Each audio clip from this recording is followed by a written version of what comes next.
Shalom teman-teman. Pada video ini, kita akan membahas mengenai negara. Sebuah wilayah dapat dikatakan sebagai sebuah negara jika wilayah tersebut telah memenuhi berbagai unsur yang diperlukan oleh sebuah negara di dalamnya. Proklamasi Kemerdekaan Republik Indonesia pada 17 Agustus 1945 merupakan momentum Indonesia menjadi negara merdeka. Indonesia dengan nama resmi Republik Indonesia adalah sebuah negara kepulauan di Asia Tenggara yang dilintasi garis khatulistiwa.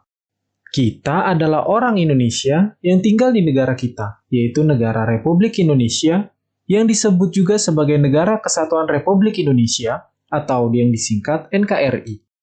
Namun, apakah teman-teman tahu apa pengertian dari negara itu sendiri? Terus, bagaimana ya negara bisa terbentuk? Untuk mengetahuinya, simak video ini sampai selesai ya.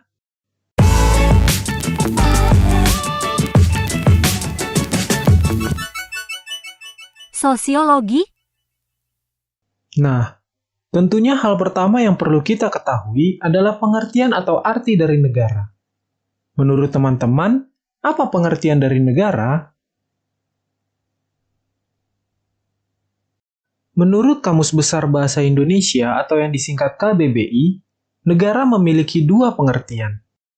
Pengertian pertama diartikan sebagai organisasi dalam suatu wilayah yang mempunyai kekuasaan tertinggi yang sah dan ditaati oleh rakyatnya. Pengertian kedua, negara adalah kelompok sosial yang menduduki wilayah atau daerah tertentu yang diorganisasi di bawah lembaga politik dan pemerintahan yang efektif. Mempunyai kesatuan politik dan berdaulat, sehingga berhak menentukan tujuan nasionalnya dengan mementingkan kepentingan negara daripada kepentingan perseorangan. Selain itu, masih ada juga pengertian negara dari para ahli. Untuk lebih memahami dan menambah referensi kita mengenai arti dari negara, mari kita lihat pendapat dari para ahli mengenai pengertian negara berikut ini. Yang pertama, mari kita lihat pendapat dari Aristoteles. Aristoteles merupakan seorang filsuf yang berasal dari Yunani, yang hidup pada tahun 384 sebelum Masehi sampai 322 sebelum Masehi. Menurut Aristoteles, negara berasal dari adanya penggabungan keluarga-keluarga menjadi kelompok yang lebih besar untuk mencapai kehidupan yang sebaik-baiknya. Kemudian kelompok tersebut saling bergabung dan menjadi sebuah desa, hingga seterusnya sampai menjadi negara.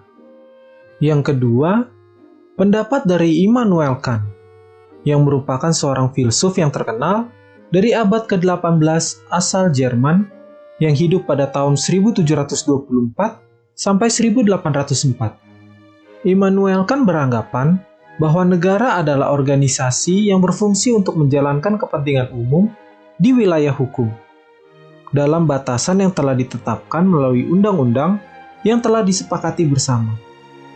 Selanjutnya, MacIver adalah seorang sosiolog kelahiran Skotlandia yang hidup pada tahun 1882 sampai 1970. Menurut MacIver, negara adalah perkumpulan yang mewujudkan ketertiban masyarakat di wilayah tertentu dengan menggunakan sistem hukum yang diselenggarakan oleh suatu pemerintahan yang memiliki kekuasaan untuk memaksa.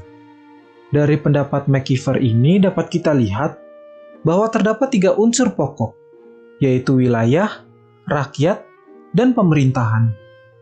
Berikutnya, pengertian negara menurut Logeman. Dr. Johann Heinrich Adolf Logeman adalah seorang politikus Belanda yang hidup pada tahun 1892 sampai 1969. Menurut Logeman, negara adalah suatu organisasi kekuasaan yang bertujuan untuk menyatukan dan mengatur kelompok-kelompok masyarakat. Dan yang terakhir, Profesor Dr. Miriam Budiarjo adalah pakar ilmu politik yang berasal dari Indonesia yang hidup pada tahun 1923 sampai 2007. Beliau menjadi salah satu pendiri Fakultas Ilmu Sosial dan Politik di Universitas Indonesia. Menurut Prof. Miriam Budiarjo, pengertian negara adalah suatu wilayah teritorial yang memiliki masyarakat. dan masyarakat tersebut diperintah atau dipimpin oleh pejabat yang berkuasa dan berdaulat secara sah, agar masyarakat dapat taat dan patuh terhadap peraturan hukum yang berlaku. Sampai di sini jelas ya? Nah, tentunya masih banyak lagi definisi negara menurut para ahli yang lainnya, yang tidak mungkin disampaikan semuanya di dalam video ini.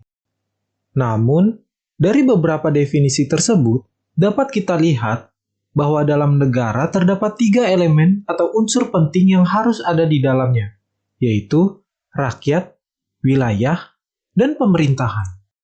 Ketiga unsur tersebut harus ada. Jika salah satu tidak ada, maka tidak dapat dinamakan negara. Ketiga unsur tersebut saling melengkapi dalam suatu negara. Saat ini, sudah ada banyak negara dalam suatu benua. Meski di bumi ini sudah ada banyak negara, tetapi negara tidak bisa terbentuk begitu saja. Negara baru bisa dibentuk apabila sudah memiliki unsur-unsur negara. Menurut teman-teman, apakah masih ada unsur-unsur lain yang membentuk suatu negara? Apakah ada unsur tertentu yang menurut teman-teman lebih penting daripada yang lain? Selain ketiga unsur tersebut, ada unsur lain yang tidak kalah penting, yaitu pengakuan dari negara lain. Pengakuan dari negara lain harus dimiliki oleh negara agar keberadaan negara dapat diakui oleh negara-negara lainnya. Jadi, syarat primer sebuah negara adalah memiliki rakyat, memiliki wilayah, dan memiliki pemerintahan yang berdaulat. Sedangkan, syarat sekundernya adalah mendapat pengakuan dari negara lain. Adapun unsur terpenting berdirinya suatu negara adalah rakyat. Namun, bukan berarti 3 unsur lainnya tidaklah penting. Sebab, berdiri atau terbentuknya sebuah negara memang perlu memenuhi keempat unsur tersebut. Agar lebih paham, mari kita simak penjelasannya berikut ini. Yang pertama, harus ada penduduk tetap atau rakyat. Seperti yang disebutkan sebelumnya, unsur terpenting berdirinya suatu negara adalah rakyat. Kehadiran rakyat atau penduduk sangat penting untuk pembentukan suatu negara. Sebab, tanpa adanya rakyat, negara tidak akan terbentuk atau berdiri. Jadi, dengan adanya inisiatif dari rakyatlah sebuah negara bisa berdiri. Sekelompok individu yang tinggal di sebuah wilayah tersebut dipersatukan oleh sebuah perasaan maupun tujuan yang menghasilkan kesepakatan untuk bersatu, sehingga dapat terbentuknya sebuah negara. Tanpa adanya masyarakat di dalam sebuah negara, maka sistem pemerintahan pada negara tersebut tidak dapat berjalan. Masyarakat yang ada pada sebuah negara juga berfungsi sebagai SDM atau sumber daya manusia yang berguna bagi sebuah negara dalam menjalankan kegiatan atau aktivitasnya di kehidupan sehari-hari. Orang-orang yang tinggal di negara adalah warga negara. Mereka menikmati hak dan kebebasan sebagai warga negara serta melakukan beberapa kewajiban terhadap negara. Berikutnya, harus ada wilayah. Wilayah adalah daerah tertentu yang dikuasai dan menjadi teritori yang berdaulat. Ini mencakup batas wilayah fisik yang jelas yang menjadi cakupan negara. Wilayah sebuah negara meliputi daratan, perairan, dan udara. Luas negara bisa besar atau kecil. Namun, harus menjadi bagian wilayah yang pasti dan ditandai dengan baik. Seluruh wilayah negara berada di bawah kedaulatan atau kekuasaan tertinggi negara. Wilayah juga menjadi unsur penting berdirinya sebuah negara. Karena tidak mungkin sebuah negara dapat berdiri atau terbentuk tanpa ada batas-batas wilayah yang jelas. Tapi sebagai catatan, adanya sengketa batas negara tidak mempengaruhi status sebuah negara. Contohnya, negara Israel pada tahun 1949 diterima sebagai anggota PBB, meskipun ada konflik batas negara yang sedang berlangsung pada saat itu. Wilayah suatu negara ada di dalam batas-batas tertentu, dan semua kekayaan alam yang terkandung di dalam bumi dalam batas-batas negara adalah hak sepenuhnya negara pemilik wilayah tersebut. Batas-batas wilayah suatu negara dapat berupa batas alam, buatan, dan atau berdasarkan ilmu geografi. Batas alam misalnya sungai, danau, pegunungan, lembah, dan lain-lain. Batas buatan misalnya pagar tembok, pagar kawat berduri, parit, dan lain-lain. Sedangkan batas menurut ilmu geografi berupa garis lintang dan garis bujur yang ada pada peta bumi.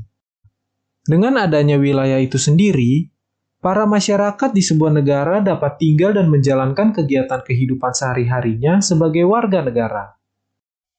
Dan menyelenggarakan pemerintahan sehingga sistem pemerintahan yang ada dapat berjalan dan beroperasi sesuai dengan fungsinya. Berikutnya, negara harus memiliki pemerintahan yang berdaulat. Jika rakyat telah siap dan wilayah yang ditempati memungkinkan untuk bernaung, maka yang tidak kalah pentingnya adalah pembentukan pemerintahan. Pemerintahan adalah sekumpulan orang yang bertugas di organisasi atau lembaga yang menjadi alat negara untuk memimpin, mengambil keputusan, membangun, membuat kebijakan, melaksanakan, mengatur, menegakkan, mengadili, dan lain-lain. Memiliki kekuasaan, kewenangan, dan kedaulatan atas semua warga negaranya dan wilayah negaranya, demi mencapai tujuan bersama seperti mengamankan wilayah negara, kesejahteraan masyarakat, dan lain-lain, sehingga masyarakat bisa lebih tertib dan damai. Dan yang terakhir adalah pengakuan dari negara lain. Selain unsur primer, masih ada juga unsur sekunder yang disebut sebagai unsur deklaratif, yaitu berupa pengakuan dari negara lain atau status kenegaraannya agar dapat memperkuat keberadaan negara tersebut, sehingga negara perlu mengadakan hubungan dengan negara lain untuk mendapat pengakuan yang menjelaskan bahwa negara tersebut telah berdiri dan diakui dunia. Unsur penting berdirinya suatu negara ini bukanlah syarat mutlak yang harus segera dipenuhi. Namun, perlu dilakukan untuk menjalankan hubungan internasional demi mencapai kepentingan nasional. Dari pembahasan ini, dapat kita lihat bahwa adanya suatu negara tidak terjadi begitu saja, tetapi harus memenuhi beberapa unsur-unsur negara, seperti warga, wilayah, pemerintahan, dan pengakuan dari negara lain, agar dapat menciptakan dan menjaga kesejahteraan warganya. Ini mencakup perlindungan hak asasi manusia, pembangunan ekonomi, dan pengaturan tatanan sosial yang adil. Selain itu, negara juga bertanggung jawab untuk menjaga perdamaian, keamanan, dan hubungan internasional yang harmonis. Sedangkan tujuan negara Indonesia yang tertulis dalam pembukaan Undang-Undang Dasar 1945 alinea keempat yaitu melindungi segenap bangsa dan seluruh tumpah darah Indonesia, memajukan kesejahteraan umum, mencerdaskan kehidupan bangsa, dan ikut serta melaksanakan ketertiban dunia. Secara keseluruhan, negara adalah elemen kunci dalam organisasi masyarakat manusia. Ia memiliki peran penting dalam menjaga ketertiban, menyediakan layanan publik, dan mencapai kesejahteraan bagi penduduknya. Sampai di sini jelas ya. Lalu bagaimana ya asal mula terjadinya negara? Bagaimana negara bisa terbentuk? Asal mula terjadinya negara dapat dilihat berdasarkan kenyataan dan teori. Berdasarkan kenyataan, negara terjadi karena sebab-sebab okupasi, separatis, peleburan, dan pemecahan. Okupasi atau pendudukan yaitu suatu wilayah yang diduduki oleh sekelompok manusia. Separatis atau pemisahan yaitu suatu daerah yang semula menjadi wilayah daerah tertentu, kemudian melepaskan diri. Peleburan yaitu beberapa negara meleburkan diri menjadi satu. Pemecahan yaitu lenyapnya suatu negara dan munculnya negara baru. Sedangkan berdasarkan teori, negara terjadi karena teori ketuhanan, perjanjian masyarakat, kekuasaan, dan hukum alam. Teori ketuhanan yaitu negara ada karena adanya kehendak Tuhan. Teori perjanjian masyarakat yaitu negara ada karena adanya perjanjian individu-individu atau yang disebut juga sebagai kontrak sosial. Teori kekuasaan yaitu negara terbentuk karena adanya kekuasaan atau kekuatan. Teori hukum alam yaitu negara ada karena adanya keinginan untuk memenuhi kebutuhan manusia yang bermacam-macam. Sampai di sini jelas ya? Terus, tahukah teman-teman apa saja bentuk negara yang ada di dunia ini? Nah, setiap negara memiliki tujuannya masing-masing. Agar bisa mencapai tujuannya tersebut, sebuah negara harus melaksanakan berbagai fungsi yang ada. Pada dasarnya, tujuan negara berkaitan dengan bentuk negara. Ada dua bentuk negara yang dikenal di dunia saat ini, yakni kesatuan atau unitaris dan serikat atau federasi. Indonesia merupakan satu di antara negara yang menganut bentuk negara kesatuan. Itulah mengapa Indonesia sering disebut dengan Negara Kesatuan Republik Indonesia atau yang disingkat NKRI. Negara kesatuan adalah bentuk negara yang kekuasaan tertingginya berada di pemerintahan pusat. Secara hierarkinya, negara kesatuan merupakan negara yang bersusunan tunggal, yang berarti tidak ada negara di dalam negara. Negara kesatuan dibedakan kembali menjadi dua, yaitu sistem sentralisasi dan desentralisasi. Dalam sistem sentralisasi, semua persoalan diatur oleh pemerintah pusat. Daerah bertugas menjalankan perintah dari pusat tanpa diberikan kewenangan. Sedangkan dalam desentralisasi, daerah diberikan kewenangan untuk mengatur urusan rumah tangganya sendiri atau yang disebut juga hak otonomi sesuai kebutuhan dan peraturan yang juga diatur oleh pemerintah pusat. Berikutnya, negara serikat merupakan bentuk negara yang di dalamnya terdapat beberapa negara, yang disebut negara bagian. Negara-negara tersebut ada yang merupakan penggabungan diri atau hasil pemekaran bagian. Dalam negara serikat, dikenal dua macam pemerintahan di dalamnya, yaitu pemerintahan federal dan pemerintahan negara bagian. Kedaulatan negara tersebut tetap dimiliki oleh pemerintahan federal, yang berada di pusat. Namun, negara-negara bagian lain di dalamnya juga memiliki kekuasaan yang besar untuk mengatur rakyatnya sendiri. Pemerintahan federal biasanya mengatur urusan bersama dari semua anggota negara bagian, seperti diplomasi, hubungan internasional, pertahanan, dan mata uang. Contoh negara federasi yaitu Amerika Serikat, Rusia, dan Jerman. Sampai di sini jelas ya? Nah, terus apa ya kata Alkitab untuk kita dalam bernegara? 1 Timotius 2 ayat 1-3.